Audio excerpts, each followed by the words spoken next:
मुरली का सार मीठे बच्चे, तुम्हें एक एक को परिस्तानी बनाना है। तुम हो सबका कल्याण करने वाले। तुम्हारा कर्तव्य है गरीबों को साहूकार बनाना। प्रश्न, बाप का कौन सा नाम बहुत साधारण है लेकिन कर्तव्य बहुत महान है? उत्तर, बाबा को कहते हैं बागवान खिवैया।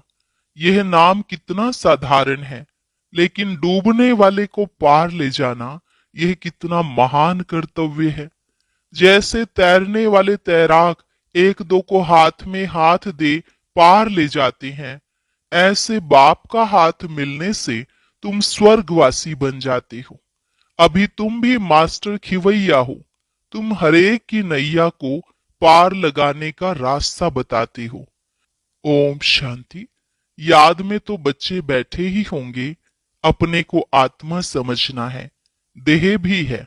ऐसे नहीं कि बिगड़ देह बैठे हो, परंतु बाप कहते हैं देह अभिमान छोड़ देही अभिमानी बनकर बैठो।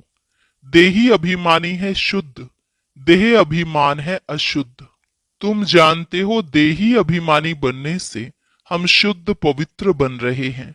देह अभिमानी बनने से अशुद्ध अपवित्र बन गए थे। पुकारते भी हैं, हे पतित पावन आओ। पावन दुनिया थी, अभी पतित हैं, फिर से पावन दुनिया जरूर होगी। सृष्टि का चक्र फिरेगा। जो इस सृष्टि चक्र को जानते हैं उनको कहा जाता है स्वदर्शन चक्रधारी। तुम हरेक स्वदर्शन चक्रधारी हो। स्व आत्मा को सृष्टि चक्र का ज्ञान मिला है। ज्ञान किसने दिया? जरूर वह भी स्वदर्शन चक्रधारी होगा। सिवाय बाप के दूसरा कोई मनुष्य सिखला न सके। बाप सुप्रीम रूह ही बच्चों को सिखलाते हैं। कहते हैं बच्चे तुम देही अभिमानी बनो। सतयुग में यह ज्ञान अथवा शिक्षा देने की दरकार नहीं रहेगी। न वहां भक्ति है, ज्ञान से वर्षा मिलता है। बाप श्रीमत देते हैं, ऐसे तुम श्रेष्ठ बनेंगे। तुम जानते हो हम कब्रिस्तानी थे, अब बाप श्रेष्ठ परिस्तानी बनाते हैं। यह पुरानी दुनिया कब्र दाखिल होनी है। मृत्यु लोक को कब्रिस्तान ही कहेंगे। परिस्तान नई दुनिया को कहा जाता है। ड्रामा का राज बाप समझाते हैं। इस सारी सृष्टि को भंभोर कहा जाता है। बाबा ने समझाया है सारी सृष्टि पर इस समय रावण का राज्य है। दशहरा भी मनाते हैं, कितना खुश होते हैं। बाप कहते हैं सब बच्चों को दुख से छुड़ाने मुझे भी पुरानी रावण की दुनिया में आना पड़ता है। एक कथा सुनाते हैं, कोई ने पूछा पहले तुमको सुख चाहिए या दुख? तो बोला सुख चाहिए। सुख में जाएंगे तो वहां कोई यमदूत आदि आ नहीं सकेंगे। यह भी एक कहानी है। बाप बतलाते हैं सुख धाम में कभी काल आता नहीं है, अमरपुरी बन जाती है। तुम मृत्यु पर जीत पाते हो। तुम कितने सर्वशक्तिमान बनते हो। वहां कभी ऐसे नहीं कहेंगे कि फलाना मर गया। मरने का नाम ही नहीं। एक चोला बदल कर दूसरा लिया। सर्प भी खल बदलते हैं ना। तुम भी पुरानी खाल छोड़ नई खाल अर्थात शरीर में आएंगे। वहां पांच तत्व भी सतो प्रधान बन जाते हैं। सब चीजें सतो प्रधान हो जाती हैं। हर चीज फल आदि दी बेस्ट होते हैं। सतयुग को कहा ही जाता है स्वर्ग। वहां बहुत धनवान थे। इन जैसा सुखी विश्व का मालिक कोई हो न सके। अभी तुम जानते हो हम ही यह थे, तो कितना खुशी होनी चाहिए। एक एक को परिस्तानी बनाना है, बहुतों का कल्याण करना है। तुम बहुत साहूकार बनते हो, वह सब है गरीब। जब तक तुम्हारे हाथ में हाथ न मिले तब तक तुम स्वर्गवासी बन न सके। बाप का हाथ तो सबको नहीं मिलता है। बाप का हाथ मिलता है तुमको। तुम्हारा हाथ फिर मिलता है औरों को। औरों का फिर मिलेगा औरों को। जैसे कोई तैरने वाले होते हैं तो एक एक को उस पार ले जाते हैं। तुम भी मास्टर खिवैया हो, अनेक खिवैया बन रहे हैं। तुम्हारा धंधा ही यह है। हम हरेक की नैया पार लगाने का रास्ता बताएं। खिवैया के बच्चे खिवैया बने। नाम कितना हल्का है, बागवान, खिवैया। अब प्रैक्टिकल तुम देखते हो। तुम परिस्तान की स्थापना कर रहे हो। तुम्हारे यादगार सामने खड़े हैं। नीचे राजयोग की तपस्या, ऊपर में राजाई खड़ी है। नाम भी दिलवाड़ा बहुत अच्छा है। बाप सबकी दिल लेते हैं, सबकी सदगति करते हैं। दिल लेने वाला कौन है यह थोड़े ही किसको पता है। ब्रह्मा का भी बाप शिव बाबा, सबकी दिल लेने वाला बेहद का बाप ही होगा। तत्वों आदि सबका कल्याण करते हैं। यह भी बच्चों को समझाया है। और धर्म वालों के शास्त्र आदि कायम है। तुमको ज्ञान मिलता ही है संगम पर, फिर विनाश हो जाता है तो कोई शास्त्र नहीं रहता। यह है ज्ञान। फर्क देखा ना। भक्ति अथाह है। बाप कहते हैं इनसे अल्प काल का सुख है। जैसी जैसी भावना रखते हैं वह पूरी होती है। देवियों को सजाते सजाते कोई को साक्षात्कार हुआ, बस बहुत खुश हो जाते। मीरा का भी नाम गाया हुआ है। भक्त माला है ना। फीमेल में मीरा, मेल्स में नारद शिरोमणि भगत माने हुए हैं। तुम बच्चों में भी नंबरवार हैं। माला के दाने तो बहुत हैं। ऊपर में बाबा है फूल, फिर है युगल मेरू। फूल को सब नमस्ते करते हैं, एक एक दाने को नमस्ते करते।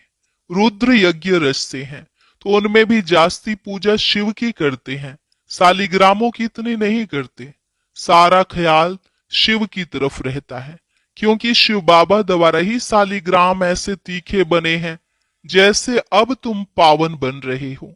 पतित पावन बाप के बच्चे, तुम भी मास्टर पतित पावन हो। अगर किसको रास्ता नहीं बताते तो पाई पैसे का पद मिल जाएगा। फिर भी बाप से तो मिले ना, वह भी कम थोड़े ही है। सबका फादर वह एक है। श्री कृष्ण के लिए थोड़े ही कहेंगे। श्री कृष्ण किसका फादर बनेगा। श्री कृष्ण को फादर नहीं कहेंगे। बच्चों को फादर थोड़े ही कह सकते। फादर तब कहा जाता जब युगल बने, बच्चे पैदा हो, फिर वह बच्चा फादर कहेगा, दूसरा कोई कह ना सके। बाकी तो कोई भी बुजुर्ग को बापूजी कह देते हैं। यह शिव बाबा तो सबका बाप है। गाते भी हैं ब्रदरहुड। ईश्वर को सर्वव्यापी कहने से ब्रदरहुड हो जाता है। तुम बच्चों को बड़ी बड़ी सभाओं में समझाना पड़ेगा। हमेशा कहाँ भी भाषण पर जाओ तो जिस टॉपिक पर भाषण करना है उस पर विचार सागर मंथन कर लिखना चाहिए। बाप को तो विचार सागर मंथन नहीं करना है। कल्प पहले जो सुनाया था वह सुनाकर जाएंगे। तुमको तो टॉपिक पर समझाना है। पहले लिख कर फिर पढ़ना चाहिए। भाषण करने के बाद फिर स्मृति में आता है यह पॉइंट्स नहीं बताई, यह समझाते थे तो अच्छा था। ऐसे होता है, कोई ना कोई पॉइंट्स भूल जाती हैं। पहले पहले तो बोलना चाहिए भाई बहनों, आत्माभिमानी होकर बैठो। ये तो कभी भूलना नहीं चाहिए। ऐसे कोई समाचार लिखते नहीं हैं। पहले पहले सबको कहना है आत्म अभिमानी हो बैठो। तुम आत्मा अविनाशी हो। अभी बाप आकर ज्ञान दे रहे हैं। बाप कहते हैं मुझे याद करने से विकर्म विनाश होंगे। कोई भी देहधारी को मत याद करो, अपने को आत्मा समझो। हम वहां के रहने वाले हैं। हमारा बाबा कल्याणकारी शिव है।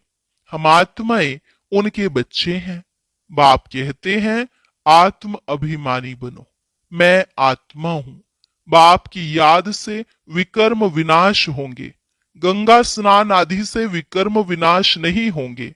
बाप का डायरेक्शन है तुम मुझे याद करो। वो लोग गीता पढ़ते हैं, यदा यदा ही धर्मस्य ग्लानिर्भवति कहते हैं, परंतु अर्थ कुछ नहीं जानते। तो बाबा सर्विस की राय देते हैं। शिव बाबा कहते हैं अपने को आत्मा समझ, शिव बाबा को याद करो। वे समझते हैं श्री कृष्ण ने कहा। तुम कहेंगे शिव बाबा हम बच्चों को कहते हैं मुझे याद करो। जितना मुझे याद करेंगे उतना सतो प्रधान बन ऊंच पद पाएंगे। एम ऑब्जेक्ट भी सामने है। पुरुषार्थ से ऊंच पद पाना है। उस तरफ वाले अपने धर्म से ऊंच पद पाएंगे। हम दूसरे के धर्म में जाते नहीं हैं, वे तो आते ही पीछे हैं। वे भी जानते हैं हमसे पहले पैराडाइज था। भारत सबसे प्राचीन है, परंतु कब था वह कोई नहीं जानते। उन्हों को भगवान भगवती भी कहते हैं, परंतु बाप कहते हैं भगवान भगवती नहीं कह सकते। भगवान तो एक ही मैं हूं।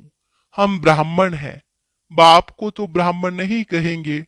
वह है ऊंच ते ऊंच भगवान। उनके शरीर का नाम नहीं है। तुम्हारे सब शरीर के नाम पड़ते हैं। आत्मा तो आत्मा ही है, वह भी परम आत्मा है। उस आत्मा का नाम शिव है। वह है निराकार, न सूक्ष्म न स्थूल शरीर है। ऐसे नहीं कि उनका आकार नहीं है। जिसका नाम है आकार भी जरूर है। नाम रूप बिगर कोई चीज है नहीं। परमात्मा बाप को नाम रूप से न्यारा कहना कितना बड़ा ज्ञान है। बाप भी नाम रूप से न्यारा, बच्चे भी नाम रूप से न्यारे, फिर तो कोई सृष्टि ही ना हो। तुम अब अच्छी रीति समझा सकते हो, गुरु लोग पिछाड़ी में समझेंगे। अभी उन्हों की बादशाही है। तुम अभी डबल अहिंसक बनते हो। अहिंसा परमो देवी देवता धर्म, डबल अहिंसक गाया हुआ है। किसको हाथ लगाना, दुख देना, वह भी हिंसा हो गई। बाप रोज रोज समझाते हैं, मनसा वाचा कर्मणा, किसको दुख नहीं देना है। मनसा में आएगा जरूर। सतयुग में मनसा में भी नहीं आता। यहाँ तो मनसा वाचा कर्मणा आता है। यह अक्षर तुम वहां सुनेंगे भी नहीं। ना वहां कोई सत्संग आदि होते हैं। सत्संग होता ही है सत्य द्वारा सत्य बनने के लिए। सत्य एक ही बाप है। बाप बैठ नर से नारायण बनने की कथा सुनाते हैं, जिससे तुम नारायण बन जाते हो। फिर भक्ति मार्ग में सत्य नारायण की कथा बड़े प्यार से सुनते हैं। तुम्हारा यादगार दिलवाड़ा मंदिर देखो, कैसा अच्छा है। जरूर संगम युग पर दिल्ली होगी। आदि देव और देवी बच्चे बैठे हैं। यह है रियल यादगार। उनकी हिस्ट्री ज्योग्राफी कोई नहीं जानते सिवाय तुम्हारे। तुम्हारा ही यादगार है। यह भी वंडर है। लक्ष्मी नारायण के मंदिर में जाएंगे तो तुम कहेंगे यह हम बन रहे हैं। क्राइस्ट भी यहाँ है। बहुत कहते हैं क्राइस्ट बेगर रूप में है। तमो प्रधान अर्थात बेगर हुआ ना, पुनर्जन्म तो जरूर लेंगे ना। श्री कृष्ण प्रिंस सो अब बेगर है, गोरा और सांवरा। तुम भी जानते हो भारत क्या था, अब क्या है। बाप तो है ही गरीब निवाज। मनुष्य दान पुण्य भी गरीबों को करते हैं। ईश्वर अर्थ बहुतों को अनाज नहीं मिलता है। आगे चल तुम देखेंगे बड़े बड़े साहूकारों को भी अनाज नहीं मिलेगा। गांव गांव में भी साहूकार रहते हैं ना, जिनको फिर डाकू लोग लूट जाते हैं। मर्तबे में फर्क तो रहता है ना। बाप कहते हैं पुरुषार्थ ऐसा करो जो नंबर 1 में जाओ। टीचर का काम है सावधान करना, पास विद ऑनर होना है। यह बेहद की पाठशाला है। यह है ही राजाई स्थापन करने के लिए राजयोग। फिर भी पुरानी दुनिया का विनाश होना है, नहीं तो राजाई कहाँ करेंगे। यह तो है ही पतित धरनी। मनुष्य कहते हैं गंगा पतित पावनी है। बाप कहते हैं इस समय 5 तत्व सब तमो प्रधान पतित हैं। सारा गंद किचड़ा आदि वहां जाए पड़ता है। मछलियां आदि भी उसमें रहती हैं। पानी की भी एक जैसी दुनिया है। पानी में जीव कितने रहते हैं। बड़े बड़े सागर से भी कितना भोजन मिलता है। तो गांव हो गया ना। गांव को फिर पतित पावन कैसे कहेंगे। बाप समझाते हैं मीठे मीठे बच्चे, पतित पावन एक बाप है। तुम्हारी आत्मा और शरीर पतित हो गया है। अब मुझे याद करो तो पावन बन जाएंगे। तुम विश्व के मालिक खूबसूरत बन जाते हो। वहां दूसरा कोई खंड होता नहीं। भारत का ही ऑलराउंड पार्ट है। तुम सब ऑलराउंडर हो। नाटक में एक्टर नंबर वार आते जाते हैं। यह भी ऐसे है। बाप कहते तुम समझो, हमको भगवान पढ़ाते हैं, हम पतित पावनी गॉड फादरली स्टूडेंट हैं। इसमें सब आ गया, पतित पावन भी हो गया, गुरु टीचर भी हो गया, फादर भी हो गया, सो भी निराकार है। यह है incorporeal God fatherly world university. कितना अच्छा नाम है। ईश्वर की कितनी महिमा करते हैं। जब बिंदी सुनते हैं तो वंडर लगता है, ईश्वर की महिमा इतनी करते, और चीज क्या है बिंदी, उनमें पार्ट कितना भरा हुआ है। अब बाप कहते हैं देह होते हुए, ग्रस्त व्यवहार में रहते हुए मामेकम याद करो। भक्ति मार्ग में जो नौधा भक्ति करते हैं उसको कहा जाता है सतो प्रधान नौधा भक्ति। कितनी तेज भक्ति होती है। अब फिर तेज रफ्तार चाहिए याद की। तेज याद करने वाले का ही ऊंच नाम होगा, विजय माला का दाना बनेंगे। अच्छा, मीठे मीठे सिकिलधे बच्चों प्रति मात पिता बाप दादा का याद प्यार और गुड मॉर्निंग। रूहानी बाप की रूहानी बच्चों को नमस्ते। रूहानी बच्चों की रूहानी बाप दादा को नमस्ते नमस्ते, गुड मॉर्निंग, शुक्रिया बाबा शुक्रिया। धारणा के लिए मुख्य सार, नर से नारायण बनने के लिए रोज सत्य बाप से सुनना है, सत्संग करना है, कभी मनसा वाचा कर्मणा किसी को दुख नहीं देना है। विजय माला का दाना बनने और पास विद ऑनर होने के लिए याद की रफ्तार तेज करनी है। मास्टर पतित पावन बन सबको पावन बनाने की सेवा करनी है। वरदान, परमात्म याद की गोद में समाने वाले संगम युगी श्रेष्ठ भाग्यवान आत्मा भव। परमात्म याद की गोद में समाने वाले संगम युगी श्रेष्ठ भाग्यवान आत्मा भव। संगम युग सतयुगी स्वर्ग से भी श्रेष्ठ है, क्योंकि अभी का गायन है अप्राप्त नहीं कोई वस्तु ब्राह्मणों के संसार में। एक बाप मिला तो सब कुछ मिला। अभी आप बच्चे कभी अतीन्द्रिय सुख के झूले में झूलते हो, कभी खुशी, कभी शांति, कभी ज्ञान, कभी आनंद, और कभी परमात्म गोदी के झूले में झूलते। परमात्म गोदी है याद की लवलीन अवस्था। यह गोद सेकंड में अनेक जन्मों के दुख दर्द भुला देती है। तो इस श्रेष्ठ संस्कार को सदा स्मृति में रख भाग्यवान आत्मा बनो। स्लोगन, ऐसा सपूत बनो जो बाबा आपके गीत गाए और आप बाबा के गीत गाओ। ऐसा सपूत बनो जो बाबा आपके गीत गाए और आप बाबा के गीत गाओ। अव्यक्त इशारा, स्वयं और सर्व के प्रति मनसा द्वारा योग की शक्तियों का प्रयोग करो। पहले स्वयं पर योग के प्रयोग करके देखो। हर मास व हर 15 दिन के लिए कोई न कोई विशेष गुण व कोई न कोई विशेष शक्ति का स्व प्रति प्रयोग करके देखो, क्योंकि संगठन में व संबंध संपर्क में पेपर तो आते ही हैं। तो पहले अपने ऊपर प्रयोग करके चेक करो। कोई भी पेपर आया तो किस गुण व शक्ति का प्रयोग करने से कितने समय में सफलता मिली। जब स्व के प्रति सफल होंगे तब औरों के प्रति भी प्रयोग करने का उमंग उत्साह स्वतः ही बढ़ता जाएगा।